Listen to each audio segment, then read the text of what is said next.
안녕하십니까. 시원한 해설이 있는 시국 TV입니다. 오늘은 국방부가 뚫렸습니까? 국방부 외곽 초소가 뚫린 게 아니고 국방망의 신경망을 할 수 있는 지휘 통제 체계에 접속을 시도한 북한 해커나 북한의 사주를 받은 요원에 의한 간첩 수행, 국가보안법 위반 혐의로 민간인과 현역 육군대위가 거기에 동참했다는 게 좀 충격적입니다. 현역 육군 대위가 북한 해커에게 포섭이 되어서 우리의 군사 비밀 통신망에 접근할 수 있는 접근권을 북에 넘긴 거 아닌가 해서 현재 수사가 진행되고 있는 상황입니다.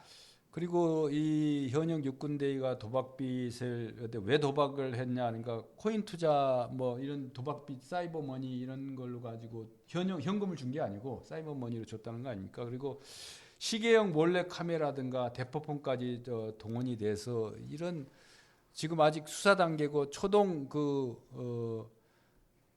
수사 착수 관계를 언론에 공개한 건데, 공개하면서 참 이상한 게 수사를 다 하지 않았는데 국방부 완전 뚫린 건 아니고 비밀이 넘어간 건 아니고 조사도 안 해봤는데 어떻게 알아요? 그러니까 앞으로 이런 건 사실관계를 명확하게 밝혀져야 된다라고 일이 생각인데, 그러면서도 그 최근에 용산 집무실 이전 논란이라든가 이런 걸 봤을 때 많은 분들이 국가위기관리센터라든가 한미연합방위태세의 핵심 시스템망에 뭔가 침투가 됐을 때 미국이 갖게 되는 우려는 또 뭐가 있겠는가라는 그런 측면에서 이번 사건이 단순히 현역 육군대위의 도박빚을 갚기 위한 일탈 행위가 아니고 북한에 의해서 한미연합의 그 신경망 두뇌에 침투하려는 시도가 있었고, 그것이 다행히 우리 군사안보지원사령부라든가 관계 당국에 포착이 돼서 이것이 수사가 되고 1차 기소까지 이루어지는 이런 측면에서 새롭게 변화하는 북한의 대남 침투 전략, 그리고 그 핵심 관계자에 의해서 이루어지고, 특히 사이버 보안이라는 측면에서 과거 우리 그 인터넷망을 혼란시켰던 농협 전산망 해킹 시스템처럼 운영 유지 보수 업체의 핵심 관계자가 관여가 됐다는 거, 그리고 그 관계자가 현역 육군대위를 포섭했다는 거, 그리고 현역 육군대위가 보병부대나 이런 것도 근무하는 것이 아니고 북한에 대해서 특수 임무를 수행한, 유사시에 북한 수뇌부를 제거한 참수작전을 특수 임무 핵심 대임무 중대장요원급 되는 거 아닙니까? 그런 요원을 포섭했다는 게 국민들한테 충격으로 다가오는 것 같습니다. 작년 11월에는 보안 수칙을 촬영해서 사진으로 전송해달라. 그래서 보냈다는 거예요. 그러니까 통상 그 포섭을 하면 처음에는 쉬운 것부터 요구를 합니다. 그렇죠. 한 몇 장 사진을 전송하는 정도야 뭐 별거 있겠냐 이렇게 해서 점점 간을 키우는 거죠. 그런데 이번에 KGX 합동 전장 지휘 통제 체제를 접근할 수 있는 아이디, 로그인 패스워드를 사진으로 촬영해서 보내라고 시도를 했다는데, 이게 이제 어느 정도까지 해킹이 됐는지 아직은 모르는 거죠. 그러니까 합동 지휘 통제 체계라고 하는, 우리 군내 복무하는 분들은 대부분 아는데 KGX라고 하는 KJCCS라는 영어 약자인데요. 이것은 군사작전을 지휘하는, 요즘 군사작전을 뭐 전화라든가 구두로 하는 게 아니고 다 컴퓨터 시스템 망으로 하지 않습니까?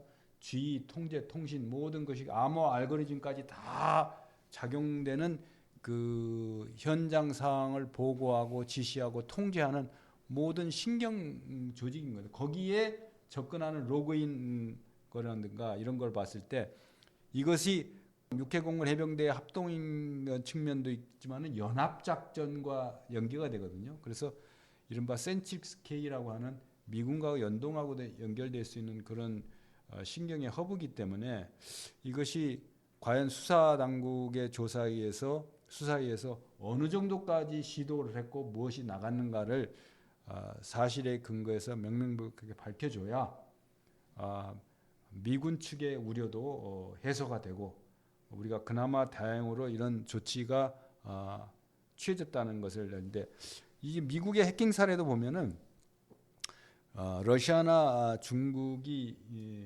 미국의 시스템을 해킹할 때 연방 그 공무원 그 시스템망에 침투해서 해킹할 때도 미국의 고민은 뭐냐면 아니 해킹 당했다는 사실을 모르면 속이라도 편할 텐데 이 해킹을 해서 이것이 증거를 꼭 남기기 때문에 그것으로 인한 국가가 지불해야 될 비용이 만만치 않다는 거죠. 가장 중요한 유관기관 협조가 안 되는 거죠. 첫째. 맞아요. 유관기관 협조가 안 되고 모든 것이 차단의 원칙에 의해서 모든 것이 그거기 때문에 유기적인 공조가 안 되기 때문에 이번 사건을 통해서 우리가 이 범죄자를 국가보안법의 제4조 목적 수행죄 북한의 지령을 받고 간첩을 활동했다는 하나의 범죄자를 잡아내는 것도 뭐 그건 기본이고 수사 당국의 한미 연합 방위 시스템이라든가 이 후폭풍을 사실에 입각해서 최소화시키고 빨리 안정화시키는 조치도 병행돼야 된다 이렇게 봅니다. 제가 어디 글을 보니까 협동, 합동, 연합을 혼용해서 쓰고 있는 경우를 보았어요. 그런데 협동이란 말을 쓸 때는 재병과, 보병, 포병, 공병, 통신, 기갑 등이 함께 병과가 함께 육군에서 보포, 기공, 통 이러잖아요. 예, 이런 경우 이제 협동 작전이란 말을 쓰고 합동 작전이란 말을 쓸 때는 육군, 해군, 공군 또 해병대 혹은 우주군 뭐 이런 각 군종이 합쳐서 함께 협조하는 훈련을 합동 훈련, 합동 작전이라고 합니다. 그럼 연합 작전은 언제 쓰는 것이냐? 이거는 이제 국가 간의 군대가 함께 동일한 목적을 위해서 작전을 수행하는 것을 말합니다. 오늘 이제 합동 지휘 통제 체제 KGICS는 6회 공군 해병대가 이렇게 전력을 함께 공유해서 국가적인 군사 작전을 시행하기 위한 통제 체제라는 뜻입니다. 합동 참모 본부가 이런 각 군을 작전을 통합하는 부대라는 뜻이죠. 그런데 KGICS가 이렇게 이제 북의 타겟이 돼서 육군 장교가 여기에 협조를 했다는 건 정말 경악할 사실이에요. 이와 유사한 일들이 평시에 이 서울의 하늘 아래서 많이 이루어지고 있죠.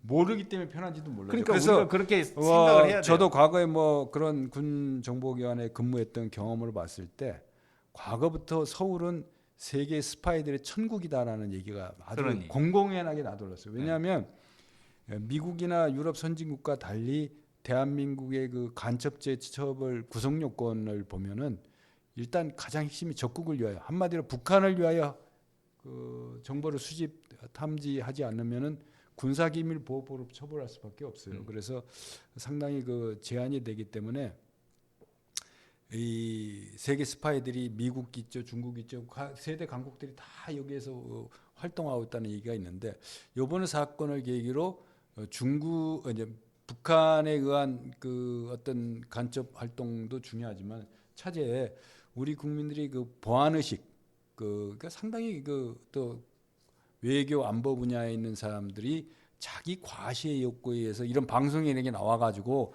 구체적으로 뭐 용산의 지하 세계가 어떠느니 통신 케이블이 어떠느니 자기 어떤 정보적인 측면에서 현학적인 거를 비밀을 넘나드는 얘기를 막 해요. 국익에 저하되는 거고 저희는 그런 거 알아도 얘기 안 합니다. 네.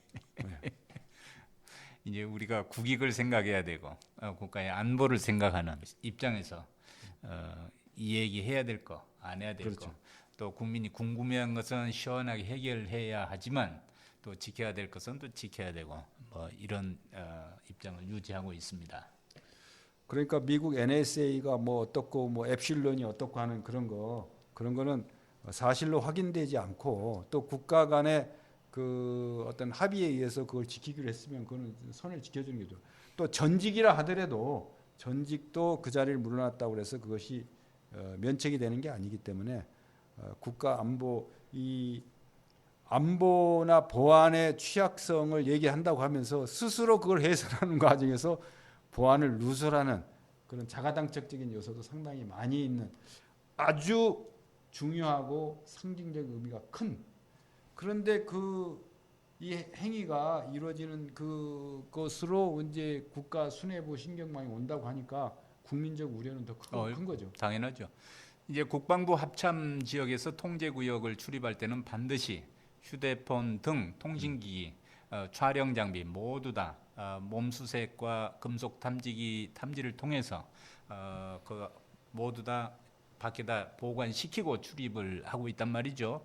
그런데 이 장교가 북으로부터 전달받은 대포폰 그리고 USB 장비, 촬영기 이런 것들을 들고서 들어갔다는 거예요. 어떻게 이런 일이 발생할 수 있죠? 이 지역은 SI 인가자만 들어갈 수 있는 거예요. SI가 뭔지 모르는 분들이 많아요. 좀 설명해 주시죠. 이 스페셜 특별 인텔리전스. 비밀 인가건데요. 그거는 이제 아주 보통 2급 비밀, 3급 비밀, 7급 인가자뿐만 아니라 그거는 이제 일반적인 군사 비밀에 대한 거고 특별한 신호 정보까지를 포함한 상당히 특별한 부분까지를 접근할 수 있는 특별한 비밀 취급 인가를 받은 그런 신원 조사가 다 명확하게 이고 또 이거 SI를 받기 위한 특별한 신원 조사를 더 받아야 되는 그런 측면이 있는데 보통 사이버 해킹의 많은 문제는 국가 사이버 안전 시스템을 통해서도 아는데 이른바 그 이메일이나 이런 걸 통해서 그 랜섬웨어를 심어주는 그걸 클릭했을 때 악성 코드가 침투가 돼서 그 정보를 빼내는 게 아니고 이거는 신경망의 백본에다 그냥 아예 꽂는 겁니다. 맞아요. 그 실제 SI 인가를 받은 그 인가자가 어떤 합법적인 목적을 위해서 그 망에 접속한 것처럼 위장하는 아주 위험한 그리고 아주 치명적인 군사작전 위협이 될 수 있는 그런 요소다. 그래서 이것은 상당히 그 중요한 그리고 과거 이 보던 사이버 보안 시스템 망으로도 해결할 수 없는 인적인 요소에 의한 취약 요소를 활용해서 침투했다는 측면에서 충격이 큰 거죠. 네. 지난 2017년에도 그 국방부 합참 해킹 시도가 있었습니다. 한미 연합연습 을지 프리덤 가디언 기간에 랜섬웨어를 심어서 데이터를 유출시키고 시도가 있었는데 이번에 또 이런 게 발견이 됐어요. 그 포이즌 탭이라고 USB 선이 달려 있는 송출기를 갖다가 이제 꽂는 방법도 요즘 시도되고 있다고 합니다. 물리적으로 아무리 이 장벽을 많이 쌓고 규정을 엄격히 해도 자꾸 이런 일이 일어날 수 있을 거예요. 정신 교육을 잘 해야 될 겁니다. 사명감도 투철하게 만들어야 되고요. 그러니까 저 북한의 간첩 조직이나 해커 조직이 대상자를 쭉 물색을 할 때 가장 그 심리적인 압박이나 취약성을 가지고 있는 그 사람들이 도박빚에 시달렸다는 거 아니에요? 그러게요. 그 사람을 핵심적으로 해서는 그것은 상당한 준비 기간과 회유 또 포섭 그리고 압박 그리고 보상 뭐 이런 여러 가지 그 과정을 거쳤다고 보기 때문에 그 과거에는 이제 망을 분리하면은 도저히 해킹이 안 돼라는 물리적인 분리만 갖고 되는 줄 알았는데 과거에 이제 국방부 해킹 사례에서도 보면은 돈을 절약하기 위해서 프린터를 공유하니까 프린터 내에 거기 이제 공유 저장 시스템 있잖아요. 이게 저장 장치 내에 그 랜섬웨어를 심으면은 그걸 통해서 여기 말씀드린 포이즌 탭처럼 그 로그인 할 때마다 그 정보를 수집해서 신호를 탐지해서 그걸 가지고 제2, 제3의 침투가 가능한 시도가 있었다는 거 아주 중요한 함의가 있다고 봅니다.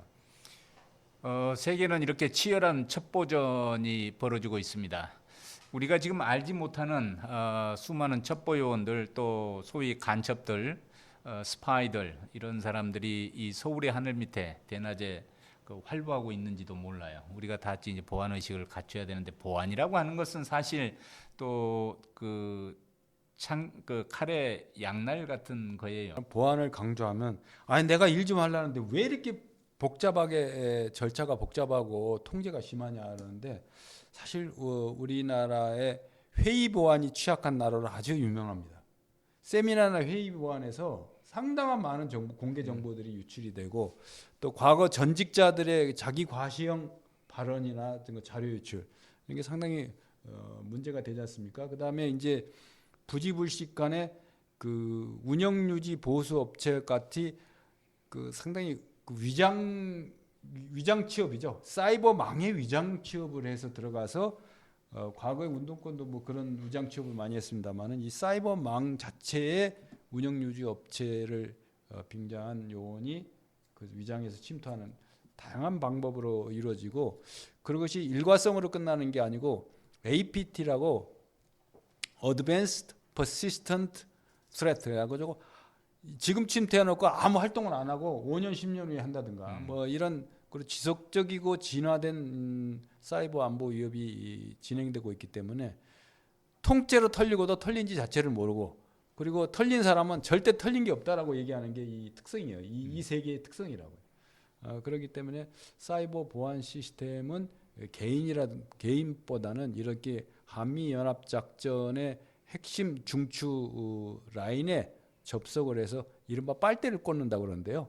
거기에 빨대를 꽂는 뿐만 아니고 암호 알고리즘까지 터득해서 그 암호 알고리즘의 로직에 접근을 해서 이것을 풀려는 노력 또 시도가 있는 아주 위험한 상황이라고 봅니다. 예.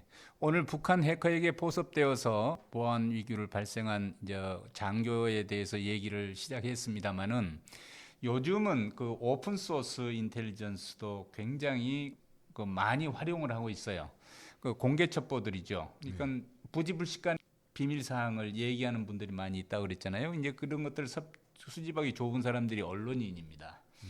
그래서 이런 첩보의 세계에서는 서울특파원을 그렇게 선호한다는 거 아니에요? 오픈 소스에서 추출한 정보들이 굉장히 중요한 정보가 되니까. 1990년대 이른바 유명한 후지TV의 신호하라 사건 같은 거.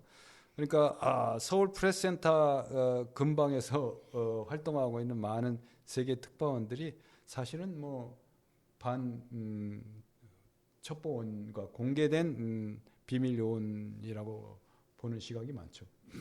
특별히 그 우크라이나 전쟁 기간 동안에 오신트는 많이 각광을 받았어요. 러시아의 공격으로 많은 기관 시설이 파괴되고 통신이 마비됐어야 되는데 통신이 마비되기는커녕 그 전보다 더 좋아졌어요. 이유는 스타링크 때문이죠. 스타링크. 일론 머스크의 스타링크가 사실은 이제 이 앞으로 한 5, 6년 내에 지구 저고도 위성을 거의 한 4만 개 이상을 쏘아 올릴 예정이라고 합니다. 지금 한 2,000개 가량 정도 떠 있는데 이 여기서 중계하는 그 인터넷 신호를 우크라이나 지역에 공개를 해줬단 말이죠. 그렇죠. 길을 다 열어줬단 말이죠. 그러니까 모든 시민이 어디에서나 첩보원이 된 거예요. 그렇죠. 러시아군의 이동에 대해서 아주 환히 볼 수 있는 정보들이 그냥 오픈 소스에서 다 날아다니는 거죠. 그래서 여기서 중요한 거는 이 국가 안보를 얘기할 때 외교 안보를 얘기하는 디플로머시 영역이 있고 군사적인 우리가 얘기하는 국방 군사적인 영역이 있고 경제 안보적인 군사 복합제까지 포함되는 무기가 되는 거 있지만은 우리가 가장 그 비밀스럽게 다루고 잘 모르는 영역이 인텔리전스. 그래서 영어에서는 DIME를 해서 미국의 10전짜리를 상징하는 다임이라는 얘기를 해요. 그래서 우리 대한민국이 이제 그 동안에 정보를 미국에 의존하다 보니까 인텔리전스 측면에서 상당히 물론 발달된 부분도 있어요. 그러나 이 사이버 인텔리전스 측면에서 우리가 취약점이 많이 있다. 그래서 요번을 계기로 해가지고 마침 이제 새 정부의 어떤 국가 신경망의 핵심 위기관리 조직이 용산을 온다고 하니까 용산이야말로 그런 측면에서 사이버 인텔리전스까지를 포함한 국제 첩보전에 가진 그 메카 용산 인근이 메카 아니겠습니까? 뭐냐면 미국을 상대로 한 첩보전도 이루어지고 이렇게 이루어지기 때문에 그 국방안보 시원한 국방을 얘기할 때 인텔리전스 영역도 아주 중요한 우리가 잘 모르는 그러나 잘못 얘기하면 비밀의 경계선을 넘나드는 그런 영역이 아닌가 그렇게 판단이 됩니다. 네. 그 우리가 공개할 수 있는 범위 내에서 조만간 또 이 인텔리전스 정보 활동에 대해서도 한번 다루고 말씀 나누도록 하겠습니다. 시원한 국방 이야기 오늘 여기까지 하겠습니다. 이 국방 이야기는 자기 경험 요소를 가미할 때 흥미진진하거든요. 그러나 경험의 함정에 빠지지 말고 우리 앞에 닥쳐오는 새로운 안보 도전을 아주 돌고래처럼 스마트하게 해치고 나갈 그런 지략을 얻는 그런 측면에서 아주 의미가 있다. 경험의 함정을 빠지는 그것은 큰 안보의 오판은 상대만 하는 게 아니고 우리 국방 당국이나 새로 국가안보의 그 사령탑에 서는 사람들도 늘 많은 지혜를 또 모으는 그런 그 전략적 유연성, 뭐 어쨌든 그런 지혜적인 차원의 유연성도 필요하다고 봅니다. 대단히 고맙습니다. 시국TV 사랑해 주십시오. 다음 시간에 뵙겠습니다. 감사합니다.